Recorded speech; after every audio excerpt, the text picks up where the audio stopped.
দর্শক, বিশ্বকাপ মানে কি শুধুই ফুটবল? আপনাদের কি ধারণা?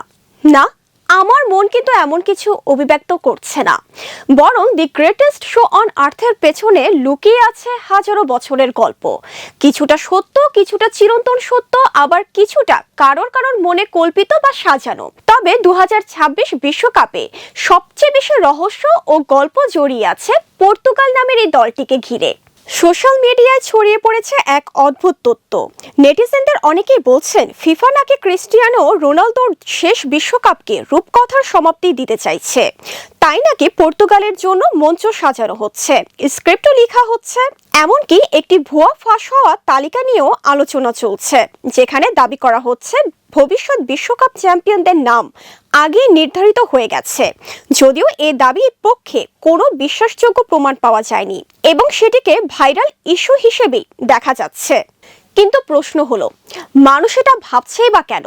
এর মূল কারণ হলো পর্তুগালের সামনে এক আবেগঘন অধ্যায়। 41 বছর বয়সী তারকা ফুটবলার ক্রিস্টিয়ানো রোনালদোর এটি শেষ বিশ্বকাপ হতে পারে, কিন্তু এই তারকার হাতে একবারও এ পর্যন্ত বিশ্বকাপ ট্রফি ওঠেনি। তাই অনেকেই এটি জল্পনা ও কল্পনা করছে যে তার এই শেষ বিশ্বকাপকে পারফেক্ট এন্ডিং হিসেবে রাখার জন্যই হয়তো পর্তুগালকে জেতানো হতে পারে। তবে বাস্তবতা ভিন্ন কিছুই বলছে। সহজ করে বললে, পর্তুগালকে ফেভারিট ভাবার জন্য মোটেই কোনো ষড়যন্ত্রের প্রয়োজন নেই।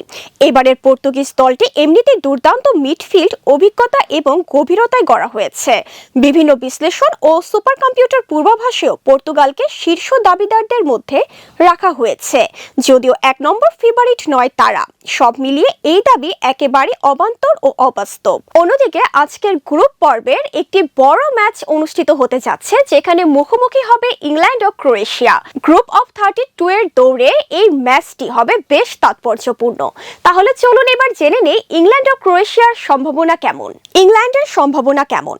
এবারের ইংল্যান্ড দলকে অনেক বিশ্লেষকই স্পেন, ফ্রান্স ও আর্জেন্টিনার সঙ্গে অন্যতম শিরোপা দাবিদার হিসেবে দেখছেন। এর অন্যতম কারণ দলটির তরুণ প্রতিভা ও গভীর স্কোয়াডই তাদের শক্তি। এর সঙ্গে হ্যারি কেইনের সাম্প্রতিক ফর্মও বিবেচনায় নেওয়া হচ্ছে। আর ক্রোয়েশিয়া, বিশ্বমঞ্চে কখনোই অবহেলার দল নয় ক্রোয়েশিয়া। ছোট দেশ হয়েও বারবার বিশ্বকাপে চমক দেখিয়েছে ক্রোয়াটরা। তবে বর্তমান বাস্তবতায় ইংল্যান্ডের স্কোয়াডের গভীরতা ও তারুণ্যের সঙ্গে পাল্লা দিতে তাদের নিখুঁত পারফরম্যান্স প্রয়োজন হবে। তবে বাস্তবতা যাই হোক না কেন, পর্তুগাল হয়তো ট্রফি পেতে পারে, রোনালদোর হাতে সেই অধরা ট্রফি উঠতে পারে।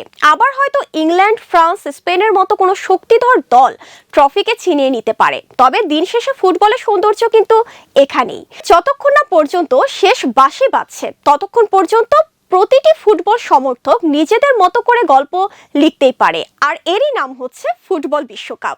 সবাইকে ধন্যবাদ।